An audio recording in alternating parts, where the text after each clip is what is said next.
इस्लाम के तीन आधार लूट, हिंसा और व्यभिचार। आज मैं जो कुछ भी आपके बीच में बोलूंगा वो सब कुछ प्रामाणिक बोलूंगा। मेरे पास में इस्लाम को मानने वाले लोगों का धर्म ग्रंथ मेरे हाथ में है। इस्लाम के तीन आधार लूट, हिंसा और व्यभिचार। आज मैं जो कुछ भी आपके बीच में बोलूंगा वो सब कुछ प्रामाणिक बोलूंगा। मेरे पास में इस्लाम को मानने वाले लोगों का धर्म ग्रंथ मेरे हाथ में है, जिसको ये कुरान शरीफ बोलते हैं। मैंने इस कुरान शरीफ का पूरा अध्ययन किया, लेकिन इस कुरान शरीफ में मुझे शराफत की कोई बात नजर नहीं आई। इसमें आगजनी, लूटपाट, व्यभिचार और हिंसा की बातों से ये कुरान पूरी तरह से भरी हुई है। अगर आपको मेरी बातों पर विश्वास ना हो तो आप वर्तमान में बांग्लादेश के घटनाक्रम को देख सकते हैं, या दुनिया में जहां जहां इस्लाम को मानने वाले लोग रह रहे हैं वहां वहां आप देख सकते हैं कि इस विचारधारा को मानने वाले लोगों ने क्या वहां पर शांति स्थापित की है। आज माना तो ये जाता है, पाठ्यक्रम में हमको ये पढ़ाया जाता है, इस्लाम का मतलब पीस, प्रेम, भाईचारा, सद्भाव। लेकिन ये बताओ कि सद्भाव है कहां? जहां इस्लाम को मानने वाले लोग भी बहुत बड़ी संख्या में रह रहे हैं, वहीं पर प्रेम नहीं है, तो ये भारत में कैसे प्रेम का व्यवहार कर सकते हैं? बंधुओं, आज बांग्लादेश में जो कुछ भी हो रहा है उसके लिए मानवता शर्मसार है, मानवता का दम घोटा जा रहा है। अभी कुछ समय पहले एक मुझे सज्जन मिले और उन्होंने मेरे से कहा कि स्वामी जी, आप हिंदू और मुस्लिम की बात करते हैं, आप आपस में विद्वेष की बात करते हैं, आप झगड़े की बात कराना चाहते हैं। इस समय हमको सभी को प्रेम और भाईचारे से रहना चाहिए। आप जो हिंदू मुस्लिम की बात करते हैं, ऐसा वास्तव में नहीं है। मैं बांग्लादेश में रहता हूं, मेरा वहां कारोबार है, व्यापार है, वहां हिंदू मुस्लिम में कोई ऐसी बात नहीं जैसी आप करते हैं। लगभग 2.5-3 महीने पहले ही मेरी उस महानुभाव से बात हो रही थी। मैंने उसको समझाने का बहुत प्रयास किया, उसकी आंखों से प्रेम और भाईचारे का चश्मा उतरवाने का काम किया, लेकिन शायद उसका चश्मा नहीं उतरा। लेकिन अब उसने जब ये घटनाक्रम देखा, जब उसकी दुकान आदि लुटी होंगी और घर टूटे होंगे, तो शायद उस व्यक्ति का अब प्रेम और भाईचारे का चश्मा उतर गया होगा। हिंदू इस समय बहुत संकट के दौर पर गुजर रहा है। एक एक हिंदू को टारगेट करके समाप्त करना, और न केवल हिंदू को ही समाप्त करना, दुनिया से हर काफिर को मिटाना, ये इस्लाम को मानने वाले लोगों का धर्म है। ये बात इनका ये धर्म ग्रंथ कुरान कहता है कि इस धरती पर एक भी काफिर जिंदा नहीं रहना चाहिए। काफिर का मतलब आप जानते हैं? काफिर का मतलब होता है जो इस कुरान पर विश्वास ना रखे, जो उस पर ईमान ना लाए, जो मोहम्मद को ना माने, जो अल्लाह को ना माने, वो काफिर होता है।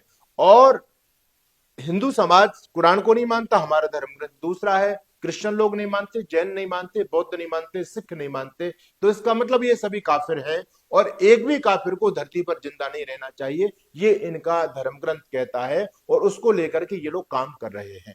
तो बंधुओं, ये जो बांग्लादेश का घटनाक्रम है, ये तो पूरे देश और दुनिया में घटित हुआ है। आपने स्वीडन में देखा, आपने इंग्लैंड में देखा, आपने उन देशों में भी देखा जहां क्रिश्चियनिटी को मानने वाले लोग रह रहे हैं। यानी जहां जहां ये मुसलमान विचारधारा को मानने वाले लोग पहुंचे हैं, वहां वहां मानवता का दम घोटा गया है, वहां मानवता मरी है, दानवता बड़ी है। आज बांग्लादेश में हो रहा है। मैं इस बात को बहुत प्रमाणों के साथ में कहना चाहता हूं कि आज आज जो आप बांग्लादेश में देख रहे हैं, ये लगभग 30 साल के बाद में आपको भारत में भी देखने को मिलेगा, यदि आप लोग सतर्क सावधान नहीं हुए तो। क्योंकि जो विचारधारा बांग्लादेश में काम कर रही है, वो विचारधारा भारत में भी बहुत तेजी से फैल रही है। और जब ये विचारधारा फैलेगी, वहां ना कोई बेटी की इज्जत सुरक्षित है, ना वहां प्रेम सुरक्षित है, और ना वहां पर मानवता सुरक्षित है। वहां तो दानवता का खुला तांडव होगा। और ये आप लोगों ने देखा दिल्ली के अंदर जब शाहीन बाग के दंगे हुए, उसमें आप लोगों ने देखा था। लेकिन गनीमत ये थी, ये शाहीन बाग के दंगे हिंदू बाहुल्य देश में हो रहे थे, भारत देश में हो रहे थे। इसलिए ये लोग, क्योंकि अभी भारत में कम संख्या में है, इसलिए इन पर अंकुश पा लिया गया। लेकिन आने वाले समय में भारत में जो सनातन विचारधारा को मानने वाले मानवतावादी लोग, हिंदू समाज रहता है, वो दिन प्रतिदिन कम होता चला जा रहा है। इस विचारधारा को मानने वाले लोग दिन प्रतिदिन बढ़ रहे हैं। हर गांव के अंदर जिसमें ये गोल टोपी वाले लोग रहते हैं, उसमें हर साल 2 से 3 हजार वोट इनकी बढ़ती ही है। तो इनकी जनसंख्या दिन प्रतिदिन बढ़ती चली जा रही है। तो आप ये क्यों नहीं कल्पना कर सकते हैं कि आज बांग्लादेश में जो हिंदुओं के मॉल लूटे जा रहे हैं, दुकानें फूकी जा रही हैं, वहां से हिंदुओं के घरों से झाड़ू तक को, थाली तक को, चम्मच तक को लूट करके ये लोग ले गए। क्या ये आपके भारत में आपके साथ नहीं होगा? आप क्यों अपनी आंखों पर पट्टी बांध करके बैठे हुए हैं? इसलिए आज सतर्क सावधान होने की आवश्यकता है।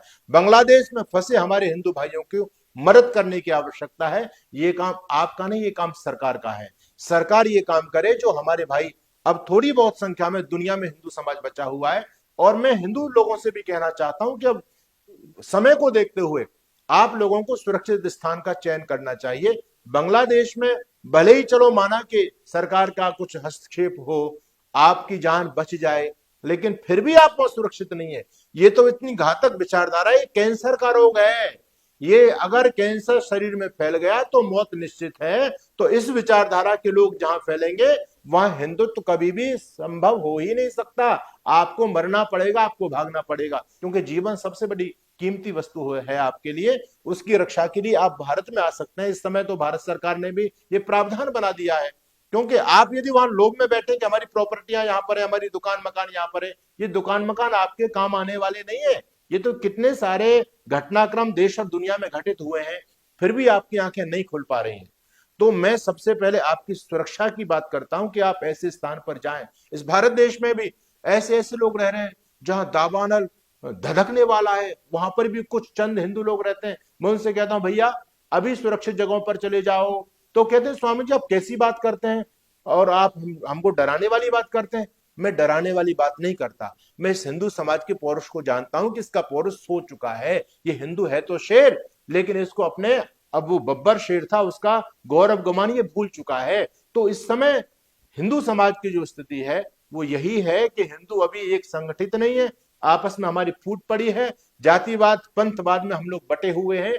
तो यदि आप हिंदू समाज के लोग बचना चाहते हैं, और मैं निवेदन करूंगा, संकट केवल हिंदू समाज पर ही नहीं है, संकट पूरी मानवता पर है। संकट जितने भी गैर मुस्लिम मुल्क हैं और जितने भी गैर मुस्लिम विचारधारा को मानने वाले लोग हैं, सब पर संकट है। चाहे वो जैन हो, चाहे वो बौद्ध हो, चाहे वो हमारे भाई दलित भाई हो, चाहे वो हिंदू समाज के अन्य लोग हों, और चाहे वो हमारे सिख भाई हों, और चाहे क्रिश्चियनिटी को मानने वाले ईसाई लोग हों, क्योंकि ईसाई भी उनकी दृष्टि में काफिर है। छोड़ेंगे किसी को भी नहीं। जैसे जैसे उनकी ताकत बढ़ती चली जाएगी, वैसे वैसे वो पूरे देश और दुनिया को चांद सितारे के रंग में हरे झंडे के नीचे लाने के लिए लामबद्ध हो चुके हैं। उनकी पूरी तैयारियां हैं, आपकी कोई तैयारी नहीं है। इसलिए मैं निवेदन करना चाहता हूं इस पूरे हिंदू समाज से, और विशेष करके अपने धर्म गुरुओं से, कि आपके हाथ में हिंदू समाज की सत्ता है। आप धर्म गुरु हैं, आप जैसा चाहे वैसे हिंदू समाज को लेकर के जा सकते हैं। आपको वास्तविकता दिखाई नहीं दे रही? आज भी बहुत सारे धर्मगुरु प्रेम भाईचारे की बात करते हैं, वो कुरान और गीता को एक तराजू में ला करके रख देते हैं। अब वो कुरान गीता और वो हमारे हिंदुओं की पूजा पद्धति को और अजान को एक तराजू में ला करके रख देते हैं। पता नहीं आपने कुछ पढ़ा है या नहीं पढ़ा। अरे अब तो सब कुछ लुट गया तुम्हारे हाथ से, अब तो इस अबोध हिंदू को बचा लो। अगर ये हिंदू नहीं बचा तो तुम किस बात के धर्मगुरु रहोगे? सोचने वाली बात है। इसलिए वर्तमान समय को देख करके, हिंदुओं पर आने वाले संकट को देख करके, आज भी जो धर्मगुरु प्रेम भाईचारे सद्भाव की बात करता है, मैं तो कहता हूं कि अब हिंदू प्रबोधन सत्र पूरी दुनिया में होने चाहिए। इस हिंदू के पौरुष को जगाया जाए, इनको वो अतीत अपना बताया जाए कि तुम कौन थे और आज क्या हो चुके हो, और आज भी नहीं जागे तो आने वाले समय में क्या होने वाला है तुम्हारे साथ में। ये सारा दिग्दर्शन हर धर्मगुरु को, हिंदू समाज को कराना चाहिए। यदि तुम सच्चे हिंदू हो और धर्मगुरु हो, और यदि आप ऐसा नहीं कर रहे हैं, आज भी प्रेम और भाईचारे की बात कर रहे हैं, तो निश्चित मानिए उस धर्मगुरु से सावधान होने की आवश्यकता है। वो धर्मगुरु नहीं है, वो रंगा स्यार है। उसको पीछे से बहुत मोटी फंडिंग हो रही है। उसको यही दायित्व दिया गया है कि तुम इस हिंदू समाज को सुला करके रखो, प्रेम भाईचारे की बातों में उलझा करके रखो, और पीछे से हम तलवार लेकर के आते हैं, उनकी गर्दन काट देंगे। इसलिए मेरे हिंदू भाई बहनों, आज मैं आपको जगाना चाहता हूं। मैं तो बार बार यही बात बोलता हूं, मेरे तो जीवन ही इस हिंदुत्व की रक्षा के लिए है। मेरे जीवन की लड़ाई उस इस्लामिक विचारधारा के खिलाफ है जो पूरी धरती से मानवता को समाप्त करना चाहता है। इसलिए समय रहते आज जागरूक होने की आवश्यकता है। आप सभी आज लामबंद हो जाएं, आपस की राजनीति में ना बटे। देश है तो आप हैं। इन जातियों का कोई उनकी दृष्टि में महत्व नहीं है। कोई भी जाति का बड़ा नेता आपको नहीं बचा सकता। इसलिए राष्ट्रवाद जहां सुरक्षित हो, वहां आप सभी लामबंद हो जाएं। आप इस बात को अच्छी तरह से जानते हैं, जो भी राजनेता हिंदुत्व को तोड़ने की बात करता है, वो राजनेता आपका कदापि नहीं हो सकता। तो आपको भी जाति का चश्मा उतारना पड़ेगा, पंथों का चश्मा उतारना पड़ेगा। जिस समय हिंदू एक हो जाएगा, हम जातिवाद में बटे नहीं रहेंगे। मैं तो कहता हूं जातिवाद की करो विदाई, हिंदू हिंदू भाई भाई। हमको, हमारे भाइयों को, दलितों को हमसे दूर किया जा रहा है। कितना बड़ा षड्यंत्र चल रहा है। इस षड्यंत्र को आप समझिए। नहीं समझ पाए तो मैं कहता हूं लगभग 30 साल के बाद में आज जो बांग्लादेश में हो रहा है वो आपके भारत में भी होगा। आपके घरों से आपकी बहन बेटियों को खींचा जाएगा, उनकी इज्जत तार तार की जाएगी, आपके संपत्ति का एक एक पैसा आपसे छीना जाएगा।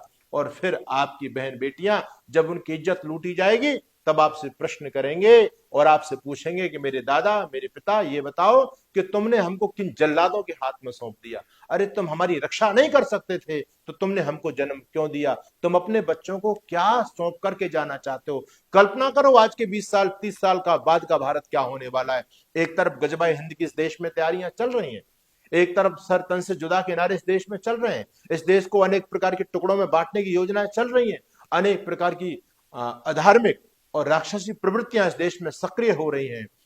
आजकल ऐसे भी लोग संसद तक पहुंच चुके हैं, संसद की चौखट में प्रवेश कर चुके हैं, जिन पर राष्ट्रद्रोह का केस और मुकदमा लगा हुआ है। जब राष्ट्रद्रोही लोग, हिंदुत्व द्रोही लोग जब संसद में पहुंचेंगे, सांसद बन के पहुंचेंगे, उनके हाथ में पावर होगी, तो आपका क्या देश सुरक्षित रह सकता है।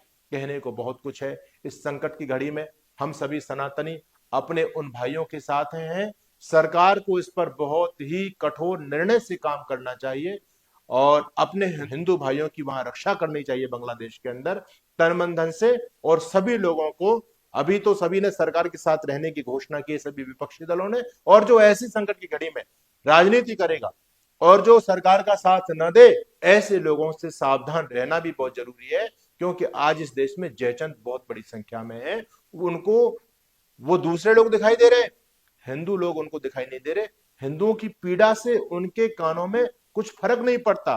उन लोगों का ख्याल उनको रखना है। तो ऐसे जयचंद राजनेताओं से भी आपको सुरक्षित रहना है। आपका धन्यवाद।